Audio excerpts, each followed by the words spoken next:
My name is Dr. Benjamin Sharp. I'm a sound ecologist specializing in nocturnal wildlife communication. For 8 years, I recorded something in the Sierra Nevada mountains that challenged everything we understand about consciousness, intelligence, and humanity's place in the natural world. Those recordings are gone now, seized under military order on February 9, 2024, classified under protocols I'm legally prohibited from discussing.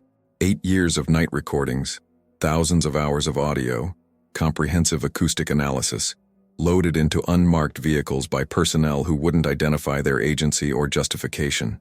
They left me with a single document, a gag order threatening federal prosecution if I discussed my research, my findings, or the circumstances of the seizure. 20 years in federal prison if I violated terms I barely understood. But before they came, I made copies, hidden drives, encrypted files, distributed to people who understood what was at stake. And now, before those copies are found, before I'm silenced permanently, I need to tell you what I discovered during 8 years of listening to the darkness. It started innocently enough. In 2016, I was conducting a routine biodiversity study for the California Department of Fish and Wildlife, documenting nocturnal animal populations through acoustic monitoring, standard conservation work, owls, coyotes, mountain lions, frogs. We track wildlife through the sounds they make, building population models without invasive physical surveys. But in my second month of recording, something appeared in the audio that didn't match any species in North America. Vocalizations that occurred exclusively between midnight and 4 a.m., sounds that showed structure, pattern, and complexity, suggesting not just communication, but conversation. I thought I'd found an undocumented species, maybe a rare primate population that had somehow escaped scientific classification. That alone would have been extraordinary, career-defining. I was wrong. What I'd found was far stranger and far more troubling. Over 8 years, through thousands of nights of patient recording and rigorous analysis, I discovered that these weren't animal sounds. They were language, sophisticated, grammatically complex language used to discuss something I never expected. Us. They were monitoring humanity, tracking our movements through their territory, coordinating responses to our presence, and they were doing it with cognitive sophistication that suggested they understood us far better than we understood them. The night cries weren't random calls. They were intelligence gathering, surveillance conducted in darkness by beings who'd been watching humanity for far longer than we'd been listening to them. When military personnel seized my work, they asked one question that revealed everything. Dr. Sharp, did your analysis suggest these entities possess strategic intelligence regarding human activity? The answer was yes, and that answer made my research a national security matter rather than a scientific discovery. This is what I recorded. This is what they don't want you to know. This is what 8 years of listening to the darkness revealed. I'm not a cryptozoologist. That distinction matters. I hold a PhD in acoustic ecology from UC Berkeley, with 17 years of peer-reviewed research on animal communication systems. I've studied wolf vocalizations in Yellowstone, elephant infrasound in Kenya, and whale songs in the North Atlantic. When California Fish and Wildlife contracted me in 2016, it was standard conservation work. Establish acoustic monitoring across the Sierra Nevada to assess biodiversity and track population changes. We'd deploy recording equipment in remote locations, collect continuous audio for annual cycles, then use that data to inform wildlife management decisions. The methodology was well established. Automated recording units, weatherproof devices with high-sensitivity microphones, powered by solar panels and batteries. Set them up, let them record continuously, return months later to collect data. I deployed 43 units across a 200-square-mile section of the Sierra Nevada, focusing on elevations between 6,000 and 9,000 feet. Habitat diversity ranging from mixed conifer forests to alpine meadows. Prime territory for documenting California's nocturnal wildlife. The first anomaly appeared in May 2016. The Night Sounds Standard Protocol was to run our audio through machine learning algorithms trained to identify species by their vocalizations. The system could distinguish between different owl species, recognize individual wolf howls, even categorize frog calls by subspecies. But in the first data review, the algorithm flagged 73 audio segments as unidentified. That wasn't unusual. Edge cases happened. Unusual individuals, degraded audio, overlapping sounds that confused classification. What was unusual? All 73 segments occurred between midnight and 4 a.m. All came from higher elevations, above 7,500 feet, and all had similar acoustic properties that didn't match known wildlife. I reviewed them personally. The first recording made my skin prickle. Recorded at 2:17 a.m. on May 3, 2016, 38 seconds long. The vocalization had distinct characteristics. Frequency range, 150 Hz to 900 Hz, lower than human speech but modulated in similar patterns. Temporal structure, clear phrasing with pauses suggesting turn-taking or responsive calling. Acoustic complexity, multiple harmonic layers. Pitch variations indicating intentional modulation. Environmental context, recorded in absolute silence otherwise. No wind, no insects, no other animals. This wasn't a bear, mountain lion, or any canid I'd studied. The vocalization showed too much structure, too much apparent intentionality. My first hypothesis, human activity. Maybe hikers, campers speaking at unusual hours. But frequency analysis contradicted that. The source had vocal anatomy different from humans. Larger resonating chambers, different articulator configurations. Over the next 6 months, my units captured 421 similar vocalizations, all nocturnal, all from high elevations, all with consistent acoustic signatures suggesting the same species or group of related individuals. I expanded the recording network, adding 32 additional units focused specifically on the areas where these sounds concentrated. By December 2016, I had isolated what appeared to be 3 distinct activity zones, territories where these vocalizations occurred with regularity. And that's when I noticed the pattern that changed everything. The human correlation. In early 2017, I began overlaying my acoustic data with human activity records, hiking permits, camping reservations, trail maintenance schedules, ranger patrols, anything indicating human presence in the Sierra Nevada. The correlation was undeniable and deeply unsettling. The mysterious vocalizations increased dramatically during periods of high human activity. When popular trails saw heavy weekend usage, night vocalizations in adjacent high elevation zones spiked 300–400%. During winter months with minimal human presence, vocalization frequency dropped to near zero. They weren't just randomly occurring. They were responding to us. More specifically, they seemed to be tracking us. I refined the analysis, looking for more detailed patterns. What I found suggested systematic monitoring, pattern alpha, short, sharp vocalizations, 3 to 6 seconds, that occurred within 2 to 4 hours after humans entered the lower elevations.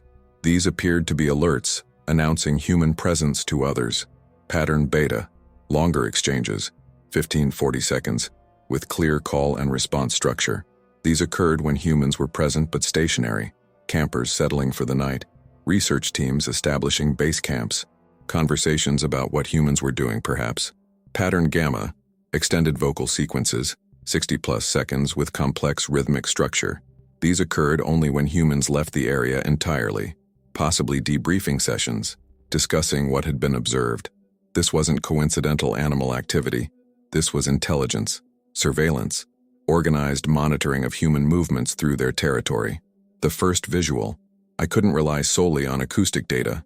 I needed visual confirmation. In summer 2017, I hiked into one of the activity zones with minimal equipment. Night vision binoculars, a thermal imaging camera, and a single audio recorder. I established an observation position overlooking a meadow where pattern beta vocalizations frequently occurred, a location where humans occasionally camped before moving to higher elevations. I waited for 3 nights. On the 4th night, at 1:43 a.m., they appeared. 3 figures emerged from the tree line on the far side of the meadow. Bipedal locomotion. Height ranging from approximately 6.5 to 8 feet. Covered in hair that appeared dark even through night vision, possibly dark brown or black. They moved with purpose and coordination. Not the cautious exploration of animals entering unfamiliar space, but the confident movement of beings who knew this territory intimately. They gathered at the edge of the meadow and began vocalizing. I recorded everything, barely breathing, trying to remain absolutely still. The exchange lasted 27 minutes. Based on body language, gestures, postural shifts, direction of gaze, they appeared to be discussing the meadow itself. One individual repeatedly gestured toward the area where hikers typically established campsites. Another pointed toward different trail approaches. They were discussing human access patterns, planning, strategizing about how to avoid contact while monitoring activity. When they finished, one of them did something that made my blood run cold. It turned directly toward my concealed position, perhaps 400 meters away, well beyond normal animal detection range, and vocalized. A short utterance, deliberate. Then they departed, moving into higher elevations with remarkable speed. They'd known I was there, probably the entire time. They'd tolerated my observation while making clear, "We see you, we know you're watching, and we're watching back." The decision, that observation forced a reckoning. I'd confirmed visual evidence of what acoustic analysis had suggested, an intelligent, organized group conducting systematic surveillance of human activity in the Sierra Nevada. This wasn't just an unknown species. This was a people, with language, coordination, and apparent strategic thinking about how to coexist with humanity without being detected. I had to decide, report this to authorities and trigger the inevitable catastrophe, or continue studying them privately, hoping to understand before exposure destroyed them.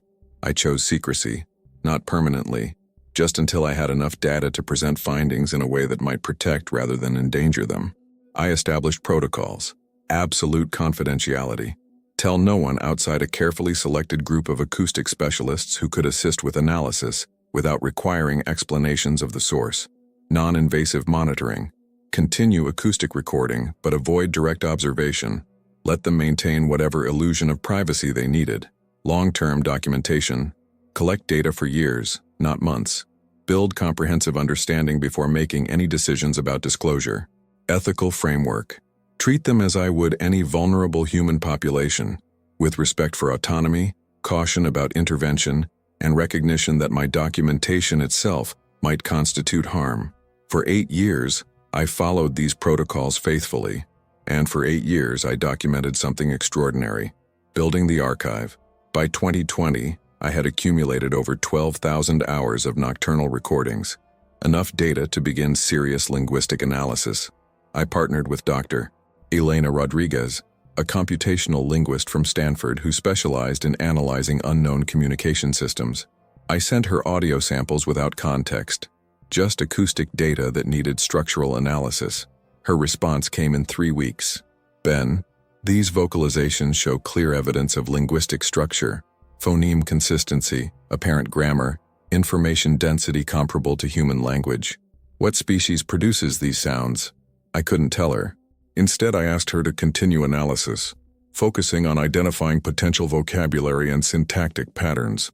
Over 2 years, Dr. Rodriguez identified approximately 200 distinct vocal units, words in linguistic terms, sound clusters that appeared consistently in similar contexts, suggesting stable referential meaning. We couldn't translate them without understanding real-world correlation, but we could prove they existed, that these vocalizations weren't random, they were language. One cluster appeared in 67% of all recordings made during high human activity periods. Based on frequency and positioning, Dr. Rodriguez hypothesized it functioned as a noun, probably their word for human or a related concept. Another cluster correlated exclusively with helicopter activity. Every time aircraft flew over their territory, this vocalization appeared within 12 hours. They had a word for machines, for technology that threatened them. They weren't just watching us. They were naming us, categorizing us, building vocabulary to discuss the growing human presence in their mountains. The behavioral analysis acoustic evidence could prove language existed, but I needed to understand behavior, how they organized themselves, how they made decisions, how they responded to different types of human activity. I correlated vocalization patterns with specific events. Hiking activity triggered immediate pattern alpha alerts, followed by what appeared to be coordinated repositioning, multiple individuals vocalizing from different locations, suggesting communication about movement routes that would avoid human encounters. Camping activity generated extended pattern beta exchanges, often lasting 30-60 minutes. These seemed to be assessment discussions, evaluating whether campers would stay long-term, whether they posed threats, whether territory needed to be temporarily abandoned. Research our survey activity produced the most intense vocal responses. When wildlife biologists, geological surveyors, or forestry assessment teams entered their territory, vocalizations increased 800%. They clearly distinguished between recreational hikers and professional observers, and they were far more concerned about the latter. Military training. Occasionally, military units conducted exercises in the Sierra Nevada. These triggered complete vocal silence. No vocalizations at all until 72 hours after military presence departed. They'd learned that certain types of organized human activity required absolute concealment. They'd developed a sophisticated threat assessment system. They could distinguish between types of human presence and adjust their responses accordingly. That level of strategic thinking suggested something beyond animal intelligence. It suggested people making calculated decisions about survival in increasingly human-dominated landscapes. By 2021, 5 years into the project, I documented something that both thrilled and terrified me. The night cries were evolving. New vocalizations appeared in the recordings. Sounds that hadn't existed in 2016-2018 data, but became common by 2020-2021. And the context suggested these weren't random variations. They were new vocabulary. They were adapting their language to describe changing circumstances. The new words Dr. Rodriguez identified 11 new vocal clusters that appeared consistently after 2019. Based on contextual analysis, when these sounds occurred and what human activities they correlated with, we developed hypotheses about their meanings. Cluster N7 appeared exclusively in contexts involving drones. Every time unmanned aircraft surveyed the area, this vocalization appeared within hours. Hypothesis, their word for flying observer, or eye that stays. Cluster N9 correlated with trail camera deployment. Wildlife researchers had expanded camera trap networks throughout the Sierra Nevada. In 2019, this vocalization appeared when individuals encountered these cameras. Apparently, they'd learned to recognize them. Hypothesis, watching box, or silent recorder. Cluster N12. This one was most disturbing. It appeared in contexts involving multiple human groups converging on the same area. Large events, search and rescue operations, coordinated research efforts. Hypothesis, many humans organized or possibly human swarm. They weren't just naming technology, they were developing vocabulary to describe organized human activity, the kind of coordinated presence that posed greatest threat to their concealment. The teaching recordings.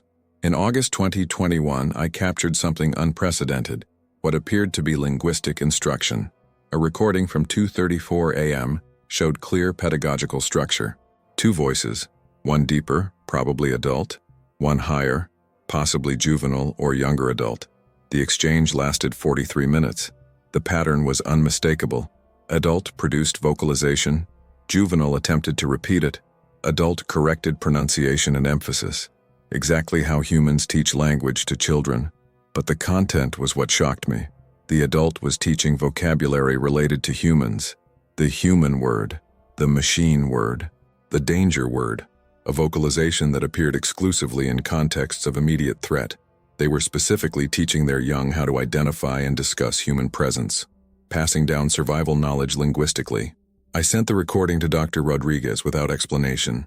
Her analysis confirmed. This shows clear pedagogical structure. One speaker is teaching another speaker. The repeated patterns suggest vocabulary instruction rather than general conversation.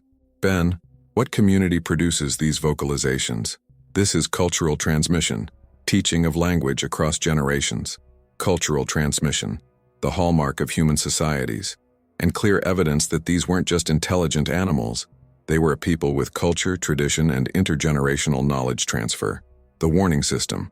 By 2022, I documented enough data to map their warning system comprehensively. It was far more sophisticated than I'd initially realized. They'd established what appeared to be sentinel positions, specific high-elevation locations where individuals regularly stationed themselves to observe approach routes into their core territory. When humans entered these observation zones, the sentinels produced pattern alpha alerts that cascaded through the system. I tracked this cascade across my recording network. An alert from the western approach would trigger responses from adjacent positions, creating a relay that communicated human movement in real time across their entire territory. The relay structure suggested organized distribution of responsibilities. Certain individuals appeared to specialize in monitoring specific areas. Their vocal signatures, I could identify individuals by unique acoustic properties, appeared repeatedly in the same locations, suggesting assigned posts. They'd created an early warning network, systematic, organized, sophisticated, the kind of defensive structure that required planning, coordination, and collective decision-making, the strategic intelligence. But the most disturbing discovery came in late 2022, when I analyzed long-term patterns across all 8 years of data. Their vocalization patterns weren't just reactive, they were predictive. I found instances where pattern alpha alerts occurred before humans entered their territory, sometimes hours before, as if they were anticipating human activity based on patterns they'd learned. I tested this hypothesis rigorously. I correlated their vocalizations with human activity, not just spatially, where humans were, but temporally, when humans would arrive. The correlation was statistically significant. They were predicting human movement based on observable patterns, seasonal trends, day-of-week variations, weather-dependent activity. They'd learned our rhythms, our habits, our predictable behaviors, and they were using that knowledge to avoid contact preemptively rather than reactively. That level of analytical thinking, observing patterns, predicting outcomes, adjusting behavior based on forecasts, that's sophisticated cognition, strategic intelligence. They weren't just hiding from us, they were outsmarting us. The escalation. In 2023, something changed. The tone of the night cries shifted. Vocalization frequency increased dramatically, 30% more activity than previous years. But more concerning, the prosody changed. Where earlier recordings had shown calm, measured exchanges, 2023 recordings showed what Dr. Rodriguez described as urgency markers, faster tempo, higher pitch variations, repetition patterns suggesting stress. They were agitated, concerned, responding to something that had changed in their environment. I correlated this change with external factors. What had shifted in 2023 that would trigger increased stress? The answer: dramatically increased human activity. The Sierra Nevada had seen record tourism in 2023. More hikers, more campers, more trail expansion, more infrastructure development, combined with intensified wildlife monitoring programs, geological surveys for renewable energy development, and increased military training exercises. Their territory was being squeezed. Human pressure was increasing from all directions, and they were responding with alarm. One recording from September 2023 particularly troubled me. It was a pattern gamma exchange, an extended discussion occurring when humans weren't present. Dr. Rodriguez analyzed it and found something unprecedented: embedded complex grammar showing hypothetical reasoning. The rough structural analysis suggested they were discussing what-if scenarios. What if humans continue expanding? What if hiding becomes impossible? What if they must relocate? They were planning for contingencies, debating strategy, engaging in exactly the kind of abstract reasoning that defines human intelligence. The final recording. The last recording I made before the seizure occurred on February 3, 2024, 6 days before military personnel arrived. It was the longest single exchange I'd ever captured. 97 minutes of continuous vocalization. Multiple individuals. I identified at least 6 distinct voices. Clear turn-taking structure suggesting organized discussion or possibly debate. Dr. Rodriguez's preliminary analysis suggested they were discussing humans. The human word appeared with extraordinary frequency, but the syntax was different from earlier recordings, more complex, more nuanced. Her hypothesis based on structural analysis. They're not just identifying humans anymore, they're characterizing us. The grammar suggests they're making judgments, assessments, possibly moral or strategic evaluations about human behavior. This is sophisticated discourse, Ben. They're analyzing us the way we'd analyze them. I rushed additional analysis, sensing this recording was significant, and I found something in the audio that made my blood freeze. Near the end of the exchange, one voice produced a vocalization that incorporated sounds I'd never heard before, sounds that phonetically resembled human speech patterns, not words, but phoneme combinations that suggested they were attempting to mimic or reference human language. They were discussing not just humans in general, but specific human language, possibly discussing me specifically, the lone observer who'd been monitoring them for 8 years. They knew they were being studied. They'd known probably from the beginning, and they were now discussing what to do about it. I sent the recording to Dr. Rodriguez for urgent analysis. Her response came back the next day. Ben, We need to talk immediately. This recording shows evidence of metacognitive awareness, thinking about being observed. They're not just communicating about humans. They're communicating about being studied by humans. This is extraordinary and deeply troubling. What have we gotten into? I never got to answer her question, because 3 days later military personnel arrived and seized everything. They came at dawn, 4 vehicles, 12 personnel in tactical gear that showed no agency identification. They had a warrant signed by a federal judge I'd never heard of, authorizing seizure of materials relevant to national security investigation under classified protocols. The lead officer identified herself only as Commander Pierce, military bearing, late 40s, with the exhausted professionalism of someone executing orders she didn't necessarily agree with. Dr. Sharp, we're here to secure all materials related to your Sierra Nevada acoustic monitoring project. This includes recording equipment, data storage devices, computers, analysis documents, and any copies or backups you've created. On what grounds? I'm conducting wildlife research under contract with California Fish and Wildlife. Dr.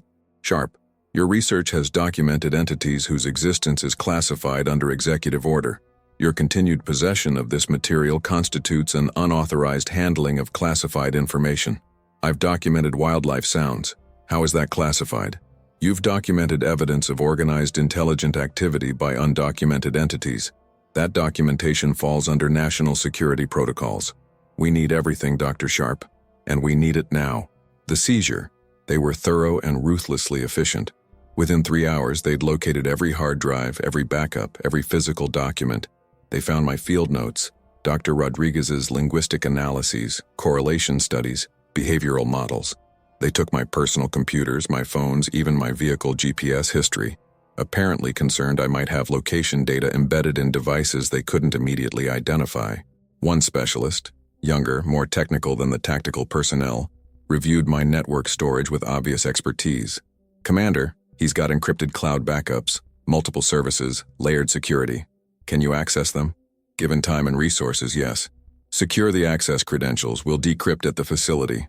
I watched 8 years of work systematically dismantled and packed into reinforced cases. Every recording, every analysis, every insight I'd gained from thousands of nights listening to beings who'd trusted the darkness to keep them hidden. What happens now? I asked Commander Pierce. You'll be detained for debriefing, probably 72 hours. You'll answer questions about the scope of your research, who you've shared findings with, and what conclusions you've reached. Then you'll be released with a non-disclosure agreement and legal restrictions on discussing any aspect of this work. And if I refuse, then you'll be charged with possession and potential distribution of classified information. The Espionage Act carries penalties up to 20 years, Dr. Sharp. I strongly advise cooperation. The interrogation. They held me in a nondescript facility somewhere outside Sacramento. No windows, no identifying features, just interview rooms and minimal amenities. The interrogation was led by someone who identified himself only as Director Marshall, civilian, not military, late 50s, with the careful precision of someone who'd been managing classified information for decades. Dr. Sharp, walk me through your findings. Start with when you first identified unusual vocalizations and end with your most recent recordings. For 6 hours, I detailed everything. The acoustic patterns, the human correlation, the linguistic analysis, the behavioral observations. Director Marshall took extensive notes, occasionally asking clarifying questions that revealed he already knew much of what I was telling him. When I finished, he leaned back and studied me. Dr. Sharp, you're the 19th researcher we've identified who's documented these entities. You're by far the most sophisticated in your analysis. Your linguistic work with Dr. Rodriguez exceeds anything we've seen, which is why this conversation is more serious than you probably realize. 19th, you've known about them We've known they exist since 1974. Systematic monitoring began in 1986. We've accumulated approximately 40,000 hours of audio documentation across multiple locations: Sierra Nevada, Cascades, Northern Rockies. Your 12,000 hours is impressive but not unique. Then why seize my work? If you already know everything I've documented, because you were about to publish, Dr. Sharp. We've been monitoring your communications with Dr. Rodriguez. She was preparing to present preliminary findings at the International Bioacoustics Conference in May. That presentation would have exposed entities we've spent 50 years protecting through classification. Protecting? Or concealing? Both. Dr. Sharp, What do you think happens if the world learns an intelligent species exists in American wilderness areas? The Truth Director Marshall pulled out a thick file. Stamped classifications covered the front page. Project Nocturnal Watch. Established 1986. Mission: monitor, document, and assess undocumented hominid populations in western North American wilderness areas, without direct interference or public disclosure. He showed me maps. Locations throughout the Sierra Nevada, Cascades, Northern Rockies, even isolated reports from the Appalachians. Population estimates. Territorial boundaries. Behavioral assessments. Current estimates: 600–800 individuals across 5 major population clusters. They're highly intelligent, socially organized, and have clearly developed extensive knowledge of human behavior. Your research confirms what we've documented for decades. Why classify it? Why prevent scientific study that could lead to protection? Because protection requires public knowledge, and public knowledge would destroy them. Dr. Sharp, we ran scenarios. Every model shows the same outcome. Disclosure triggers catastrophic disruption, media attention, tourism, habitat destruction, loss of the invisibility that's allowed them to survive. So your solution is permanent concealment? Our solution is managed information control until we can determine a path forward that doesn't lead to their extinction. Which brings me to the critical question. He opened a different file. Recent satellite imagery, thermal tracking data, population distribution maps. They're declining, Dr. Sharp. Approximately 15% reduction over the past decade. We don't know if it's habitat loss, genetic bottlenecking, or systematic avoidance driving them into increasingly marginal territories, but they're dying out, slowly, and our policy of non-interference means we're just documenting their extinction. Then change the policy. Intervene. Actually protect them instead of just watching them disappear. Intervene how? We can't provide conservation support without acknowledging they exist. We can't establish protected habitats without explaining why. We can't conduct genetic rescue or population management without exposing them to exactly the kind of scrutiny that would accelerate their decline. He leaned forward. Dr. Sharp, you documented something we've suspected but couldn't prove. They're monitoring us as systematically as we're monitoring them. Your evidence of organized surveillance, predictive behavior, strategic intelligence, that changes everything, because it means they're not just hiding. They're actively managing contact. They've chosen invisibility as survival strategy, which means exposure violates their choice. Exactly. And that's why your research had to be classified. Not to hide them from the world, but to protect their autonomy. They've chosen to remain unknown. We're honoring that choice by preventing involuntary exposure. The offer director Marshall closed the files. Dr. Sharp, we're offering you a position with Project Nocturnal Watch. Consultant status. You'd continue your acoustic analysis work, but under classified protocols, with resources far exceeding what you had independently. You want me to help you spy on them? We want you to help us understand them. Your work on linguistic evolution, on teaching behavior, on strategic intelligence, that's exactly what we need. With your expertise, we might finally develop enough understanding to determine how to protect them without violating their clear preference for invisibility. And if I refuse, then you sign a non-disclosure agreement and return to your normal life, legally prohibited from continuing this research or discussing your findings. Your work gets archived in classified storage and benefits no one. I spent 2 days considering the offer. The choice was impossible.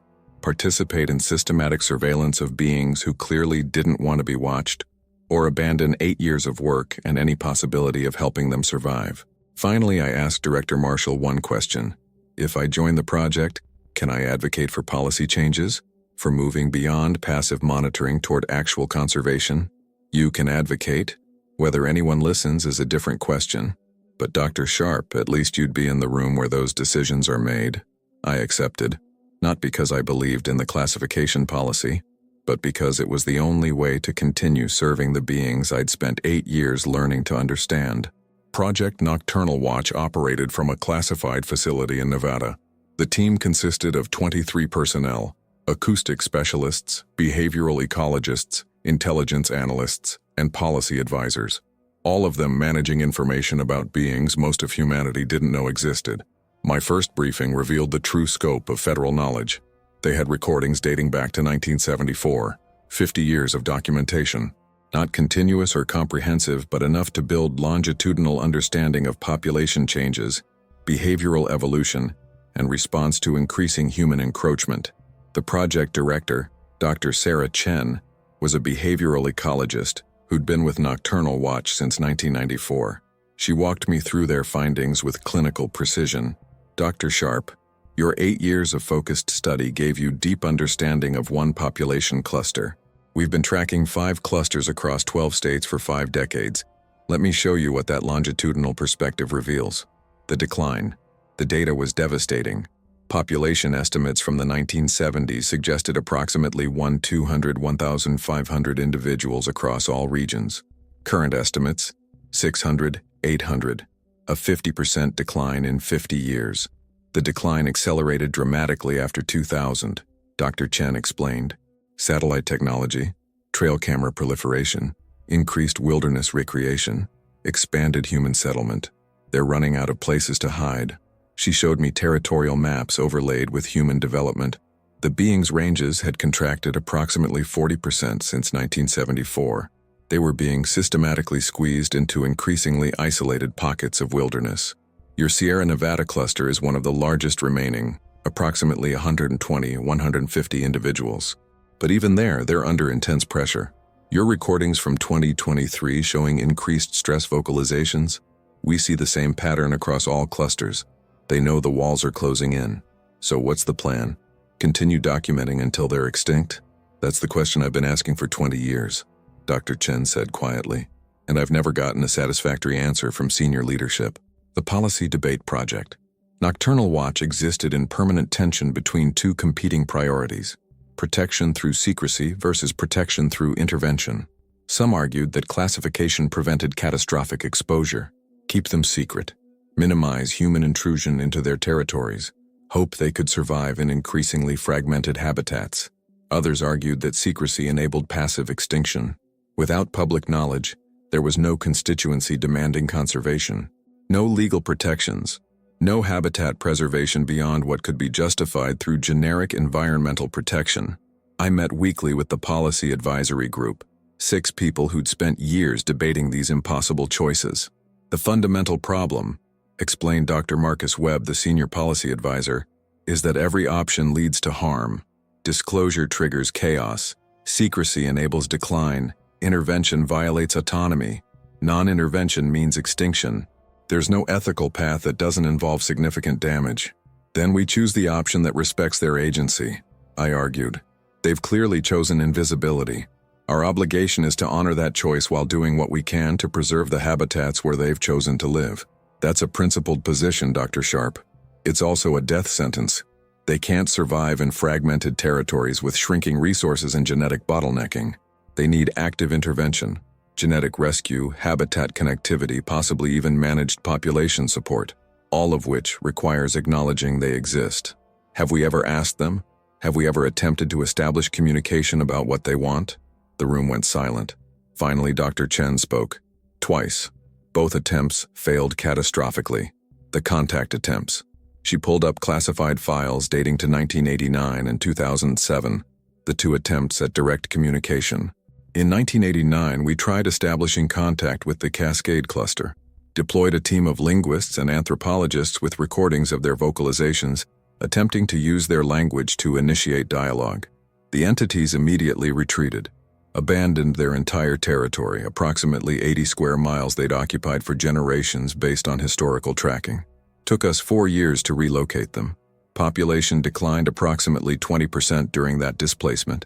What happened? Our approach terrified them. They interpreted human use of their language as existential threat, evidence that we'd penetrated their defenses completely. They fled into marginal territories, suffered increased mortality, and became hyper-vigilant about human presence. It was a conservation disaster. She opened the 2007 file. Second attempt was more cautious. We established a long-term observation post in neutral territory with the Northern Rockies cluster. No attempt at direct communication, just sustained presence to gradually habituate them to monitored human observation. After 8 months, they began systematically destroying our equipment. Cameras smashed, microphones torn down, solar panels ripped from installations. Clear message: leave us alone. So they've rejected contact twice. They've rejected our terms of contact. Both times we approached on our agenda. expecting them to accommodate human timelines and methods. We never asked if they wanted contact. We assumed our presence was inevitable and attempted to normalize it. I reviewed both case files thoroughly. The entity's responses were consistent: avoidance, resistance, clear communication that they wanted no relationship with humans beyond mutual avoidance. "They've answered the question," I said finally. "They don't want contact. They don't want intervention. They want to be left alone. And we're obligated to honor that even if it means watching them decline." Dr. Webb shook his head. "That's morally indefensible, Dr. Sharp. We have the knowledge and resources to help them survive. Refusing to intervene because they haven't explicitly consented to our help is abandoning them to extinction. Intervening without consent is colonialism. We don't get to force survival strategies on them because we think we know better. They're intelligent beings making informed choices about their own future. They're making those choices in the context we've created, a human-dominated world that's destroying their habitat. We have moral responsibility for that damage and therefore obligation to repair it." The debate had no resolution, just the same impossible choice: respect autonomy and accept extinction, or violate autonomy with hope of survival. The surveillance revelation. But 3 months into my work with Nocturnal Watch, I discovered something that changed my perspective entirely.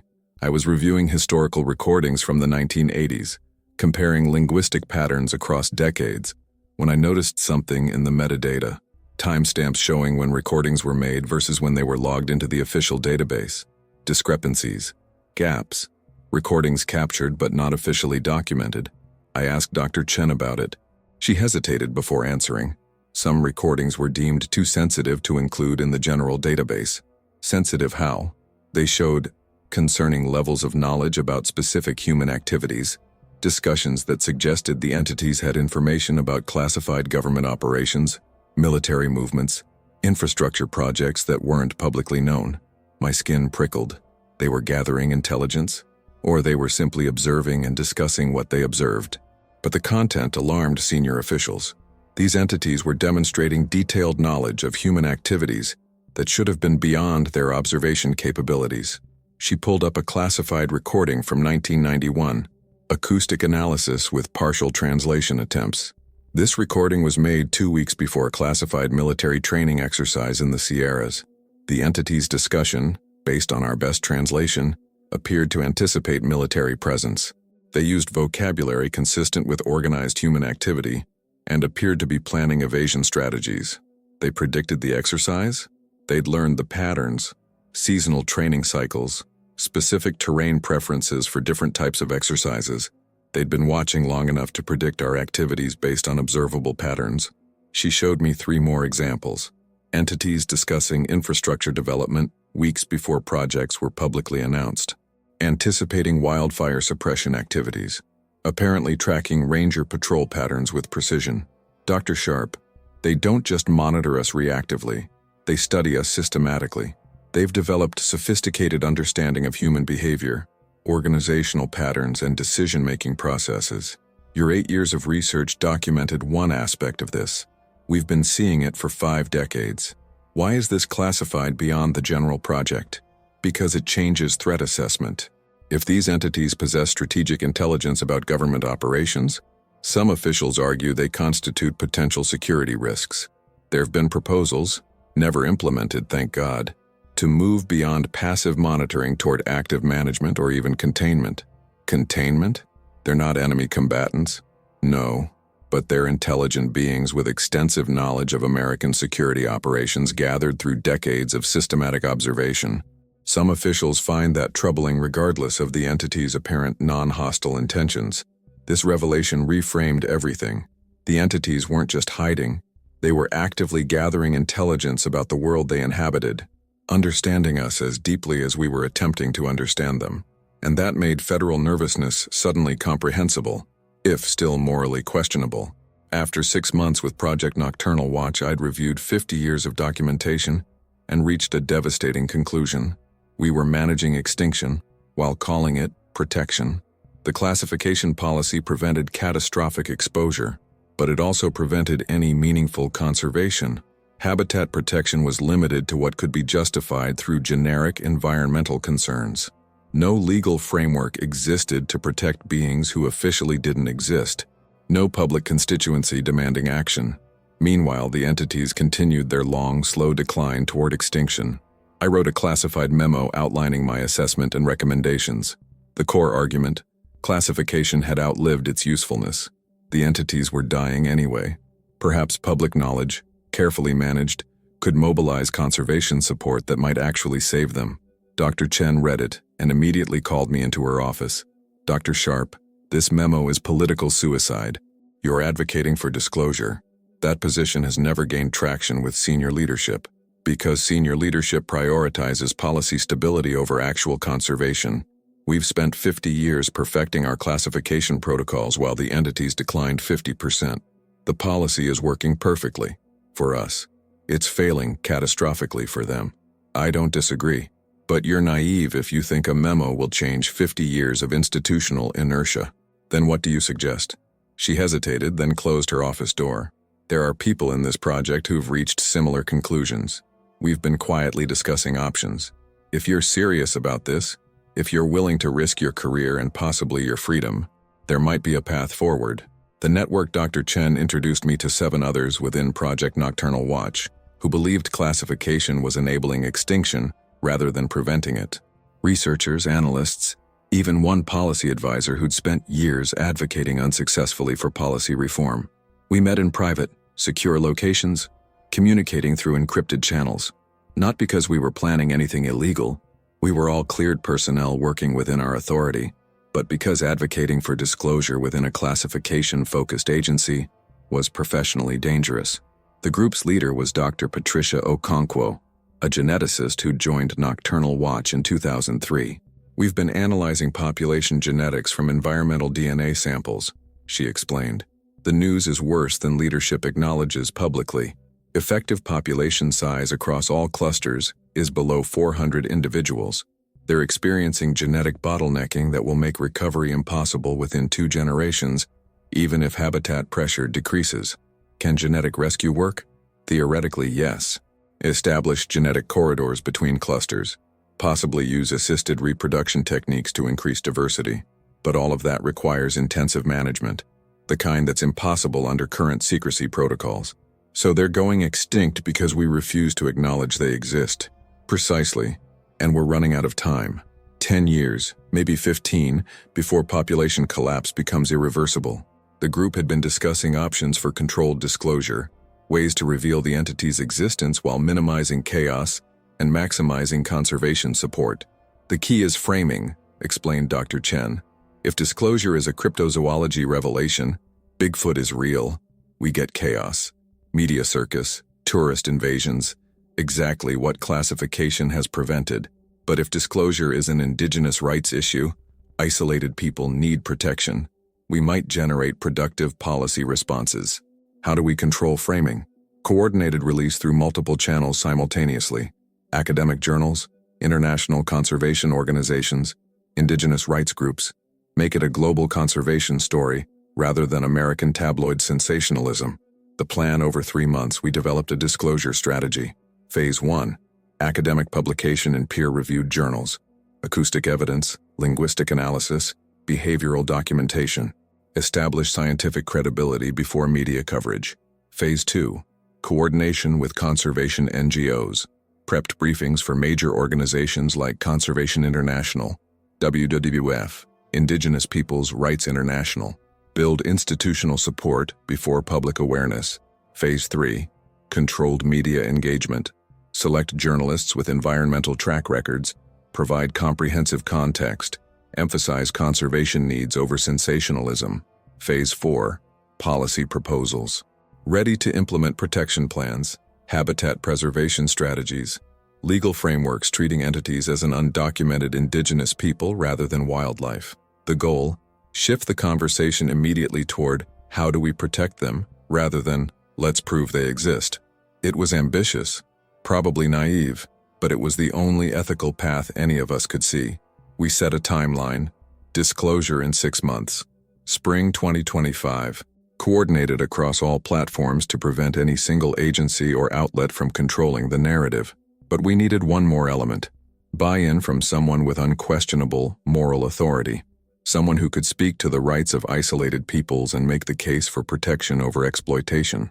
Dr. Okonkwo suggested, we need to contact the Confederation of Indigenous Nations. If they frame this as an indigenous rights issue, as an isolated people deserving sovereignty, that changes everything. We drafted a confidential briefing for Confederation leadership, comprehensive documentation, legal analysis, conservation proposals. We were asking them to advocate for beings who weren't human but deserved human rights protections. I carried the briefing to a private meeting with representatives from 3 tribal nations in May 2024. I presented everything. The recordings, the linguistic evidence, the behavioral observations proving intelligence and culture. The response from Elder Sarah Crow Woman of the Lummi Nation was immediate. You've been studying them for 50 years without their consent? Yes. That's why we're coming forward now. The classification policy has become unethical. No, the original documentation was unethical. Studying isolated peoples without consent violates basic principles of human dignity. These beings, whatever they are, deserve the same respect we demand for uncontacted tribes in the Amazon. Not protection through forced visibility, but protection of their choice to remain separate. They're dying out. Population decline is irreversible without intervention. Then that's their choice. You don't force contact with uncontacted peoples to give them medical care they haven't asked for. You protect their isolation and let them determine their own future. The meeting ended with no support from the Confederation. They understood our intentions but rejected our approach. Forced disclosure, even with conservation motives, violated indigenous principles of self-determination. I reported this to the group. The response was divided. They're right, said Dr. Chen. We're planning to expose these beings against their clearly expressed wishes. That's colonialism regardless of our intentions. They can't exercise self-determination if they're extinct, countered Dr. Okonkwo. Sometimes you have to override immediate preferences to prevent irreversible harm. We were deadlocked. The ethical calculation was impossible, and time was running out. The intercepted communication. Then in July 2024, something happened that rendered our entire debate moot. Project Nocturnal Watch's monitoring network captured an unusual vocalization from the Sierra Nevada cluster. Extended exchange, multiple participants with acoustic properties suggesting intense discussion or possibly argument. I analyzed it personally using the linguistic framework I'd developed. What I found stopped my heart. They were discussing us. Specifically, Project Nocturnal Watch, the monitoring network, the classified study, the rough translation based on vocabulary and syntax. The organized watchers have increased their instruments. They record from positions we cannot detect. Their understanding grows with each season. Soon they will know all our movements, all our refuges, all our survival strategies. The question before us, do we continue hiding from watchers who already see us? Or do we end the pretense? They knew. They'd known for years, probably decades. They understood they were being systematically studied by government agencies, and they were debating whether to continue tolerating surveillance or to respond differently. One voice, elder based on acoustic properties, produced a statement that roughly translated, "Our ancestors chose separation when first humans came. That choice preserved us through 10 generations. But the world has changed. There is no separation now, only degrees of visibility. Perhaps the time for hiding has ended." Another voice responded with apparent disagreement. "Visibility means vulnerability. The watchers may study us, but they do not control us while we remain unseen. Once seen, once named, once made into their categories, we become objects of their management rather than peoples of our own determination." They were having the exact same ethical debate we were having. Autonomy versus survival. Isolation versus intervention. Self-determination in a world that increasingly allowed no space for separation. I brought the translated recording to Dr. Chen immediately. She listened 3 times, her expression growing more troubled with each replay. "They've been aware of our monitoring the entire time? For decades, probably. They have vocabulary for surveillance technology, organized observation, systematic study. They've been tracking us, tracking them. And now they're debating whether to, what? Make contact? Reveal themselves? Or possibly to escalate resistance? To move beyond passive evasion toward active interference with monitoring? We don't know. But Dr. Chen, they're discussing changing their relationship with humanity. That changes everything about our disclosure debate." She immediately convened an emergency meeting of the entire policy advisory group. We presented the translation and its implications. Director Marshall listened in silence, then asked the question that mattered. Dr. Sharp, based on your linguistic analysis, what do you assess they're likely to decide? I can't predict decisions, but the conversation structure suggests deep division within their community. Younger voices appeared to advocate for ending isolation. Elder voices argued for maintaining traditional separation. This is a people facing an existential decision about their future relationship with humanity. And if they decide to reveal themselves, then 50 years of classification becomes moot. They'll control their own disclosure on their own terms. Dr. Webb leaned forward. Or we could preempt them.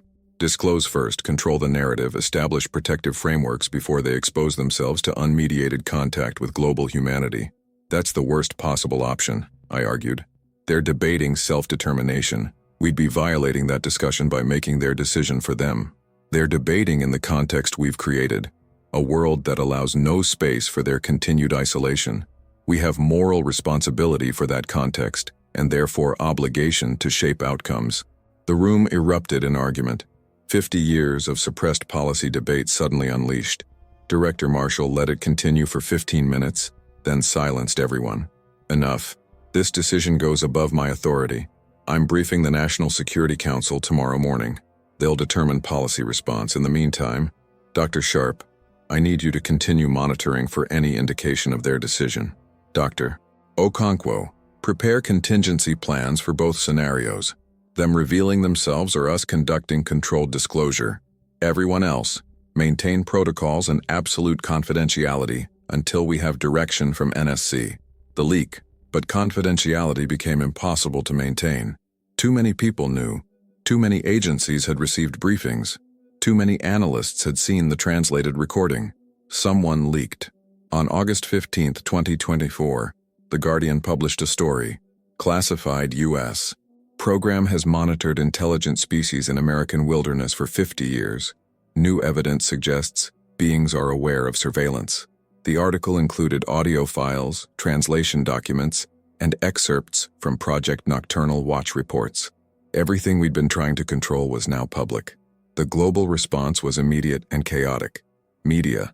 Every news organization descended on California. The Sierra Nevada became a circus. Reporters, camera crews, curiosity seekers flooding the region. Government. Official response was panicked denial. Cannot confirm or deny classified programs. Leaked materials potentially fabricated. Investigation ongoing into security breach. Scientific community. Split between fascination and skepticism. Acoustic biologists demanded access to raw data. Anthropologists argued about whether linguistic evidence was sufficient. Primatologists debated taxonomy. Public. Polls showed 38% believed the story, 41% were skeptical, 21% unsure. But belief didn't matter. The story dominated global conversation regardless. Within 72 hours, Olympic National Park, the Sierra Nevada, the Cascades, and the Northern Rockies were overwhelmed with human activity.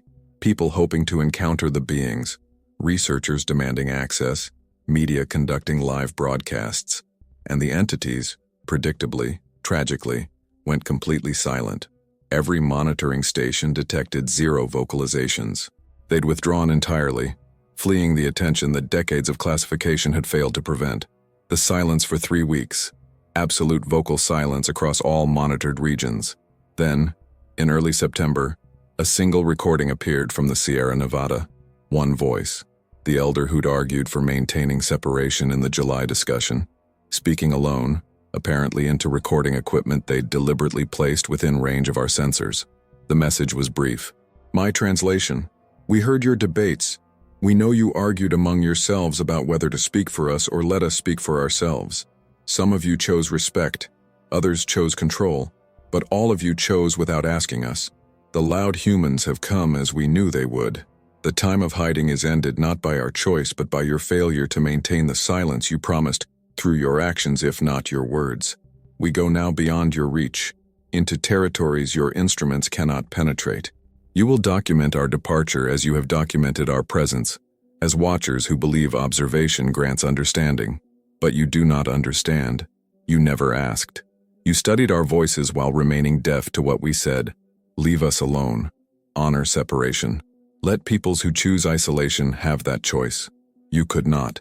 And so we leave behind the mountains we have known for time beyond your counting. We leave behind birthing grounds, teaching sites, ancestral territories. We leave because you could not let us stay unknown.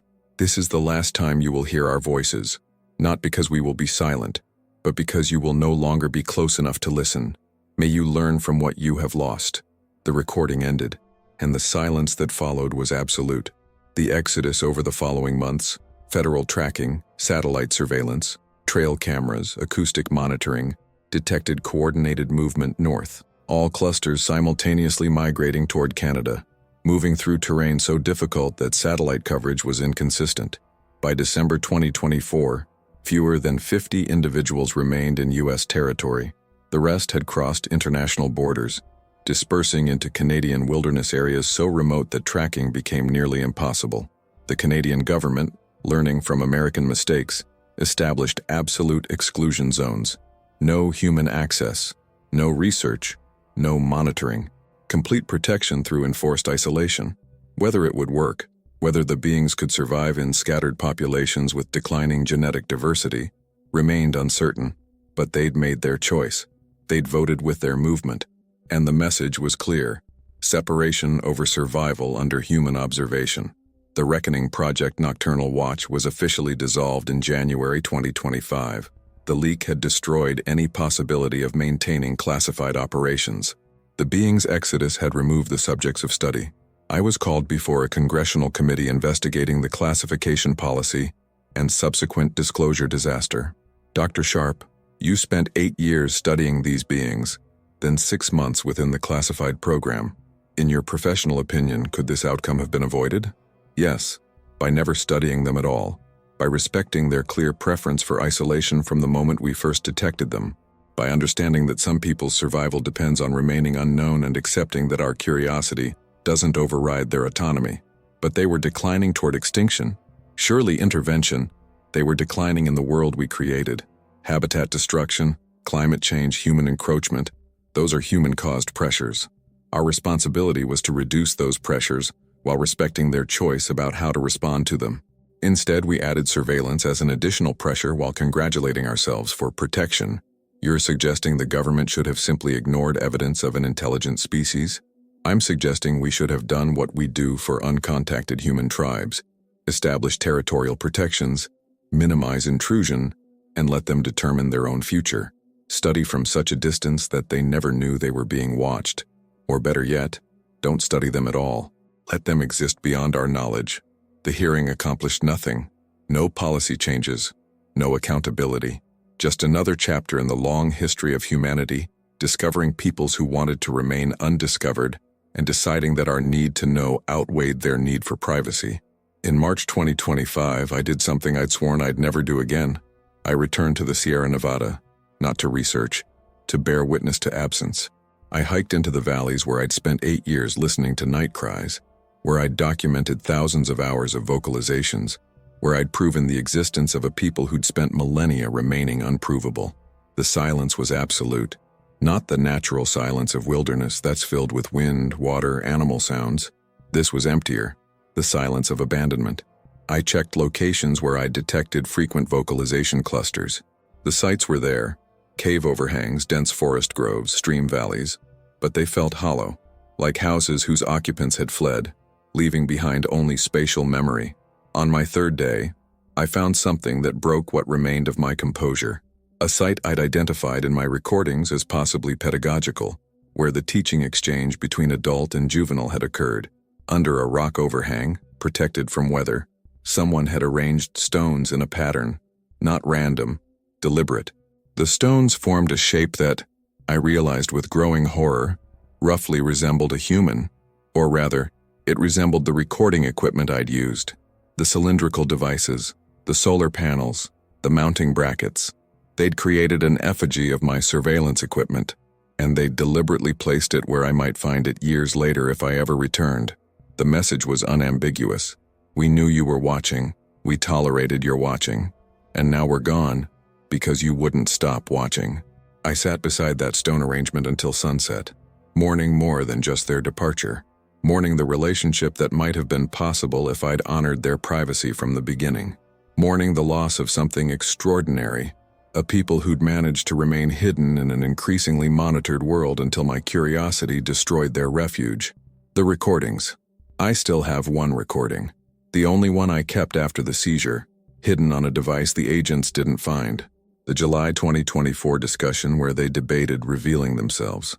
I listen to it sometimes late at night, parsing their language with the linguistic framework I developed but can never publish, hearing in their voices the same ethical struggles we'd faced: autonomy versus survival, isolation versus intervention, self-determination in a world that increasingly allowed no space for separation. We were having parallel debates. Two species, two peoples trying to determine the right relationship in impossible circumstances. The difference?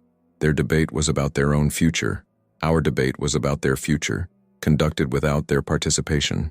We chose to monitor, study, and ultimately expose them. They chose to maintain separation at all costs, even if those costs included extinction. Both choices were reasonable given different values and circumstances, but only one of those choices was ours to make. What the military did? People ask me what the military order actually accomplished. What was the point of seizing 8 years of research only to have it leak months later? The answer is complex. The seizure wasn't about suppressing information forever. They knew that was impossible in the digital age. It was about controlling timing and framing. If I'd published in 2024 on my own terms, the story would have been, "Scientist discovers intelligent species, calls for conservation." That narrative empowers researchers, suggests continued study, implies human management of the situation. By seizing first and having the information leak later, the narrative became, "Government covered up intelligent species for 50 years. Now they fled." That narrative emphasizes government failure, generates public skepticism about official claims, and ultimately makes continued monitoring more difficult. In a perverse way, the seizure and subsequent leak accomplished what direct disclosure never could have. It made the beings unmonitorable. Public awareness plus official embarrassment equals political pressure to leave them alone. The Canadian exclusion zones exist partly because public opinion demands learning from American mistakes. I don't know if this was intentional or coincidental, but the outcome was favorable to the beings despite the chaotic process. They got the isolation they'd always wanted, enforced by political pressure rather than continued secrecy. Maybe that's the best we could have hoped for. It's been 6 months since the exodus. The Sierra Nevada nights are quiet in ways they weren't during my 8 years of research. The absence is profound. I don't work in acoustic ecology anymore. The controversy destroyed my academic career. No university will hire someone associated with the Nocturnal Watch disaster, regardless of my role in advocating for policy change. I work now as a consultant for the United Nations High Commissioner for Refugees, helping develop protocols for uncontacted peoples, using lessons learned from the being's exodus to improve how humanity interacts with isolated communities, human and otherwise. The work feels like penance, inadequate penance, but penance nonetheless.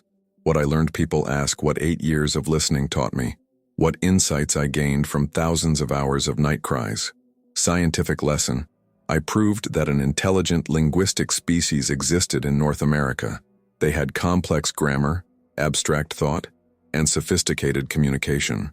By any cognitive or linguistic measure, they were people. Ethical lesson. I learned that documenting without consent is violation, regardless of scientific justification. That proving someone is intelligent enough to deserve rights makes those rights conditional rather than inherent. That curiosity doesn't override autonomy. Personal lesson. I witnessed how surveillance destroys isolated peoples even when conducted with benign intentions. How the act of studying changes the studied. How sometimes the most compassionate choice is maintaining ignorance rather than pursuing knowledge. Tragic lesson. I learned that some discoveries destroy what they reveal. That proof of existence can be proof of vulnerability. That making the invisible visible doesn't protect, it exposes to dangers invisibility prevented. What they knew, but more importantly, what did they know about us? Based on 8 years of recordings and the linguistic analysis I've continued privately, they understood that humans were expanding into all spaces, leaving no refuges for isolation, that human observation had become comprehensive, technological, inescapable, that some humans, researchers like me, watched with apparent respect, but that respectful watching enabled harmful watching. That documentation made them vulnerable to systems, government, public, scientific. They couldn't control that their strategy of invisibility, successful for millennia, was ending regardless of their choices. They knew all of this, discussed it in their night cries, debated it in their councils, and ultimately concluded that remaining in human-dominated territories meant accepting permanent surveillance. They chose exile over visibility, abandoned ancestral territories rather than accept being perpetually watched, studied, managed. My recordings documented that choice, and in documenting it, I helped make it necessary. For future listeners, if you're reading this years from now, if you've detected unusual sounds in wilderness areas, if you're tempted to document what you've heard, I have one piece of advice: don't. Turn off your recording equipment, delete any files you've captured, walk away and let the sounds remain mysterious, not because knowledge isn't valuable, not because discovery isn't important, but because some people's survival depends on remaining unknown. And your documentation, no matter how respectful, how scientifically rigorous, how well-intentioned, will make them vulnerable. If you detect evidence of intelligence, language, culture, ask yourself, do these beings benefit from being documented, or does their safety depend on remaining beyond human knowledge? If the answer is the latter, honor that. Let them exist in the protective obscurity they've maintained. Your career advancement, scientific curiosity, or desire to prove something extraordinary, none of that matters compared to their survival. I learned this after 8 years of listening. You can learn it before you start. Final testimony. The military seized my tapes. What they discovered was evidence of intelligence, organization, and systematic monitoring of human activity by beings who'd remained hidden for thousands of years. What I discovered was that the night cries weren't random animal sounds. They were a language used by a people discussing their survival in an increasingly hostile world, a people analyzing us as carefully as we analyze them.